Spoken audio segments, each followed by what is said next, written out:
नमस्तेऽस्तु महामाये श्रीपीठे सुरपूजिते शङ्खचक्र गदाहस्ते महालक्ष्मी नमोऽस्तुते।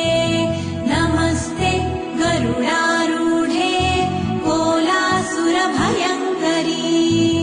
सर्वपाप हरे देवी महालक्ष्मी नमोऽस्तुते।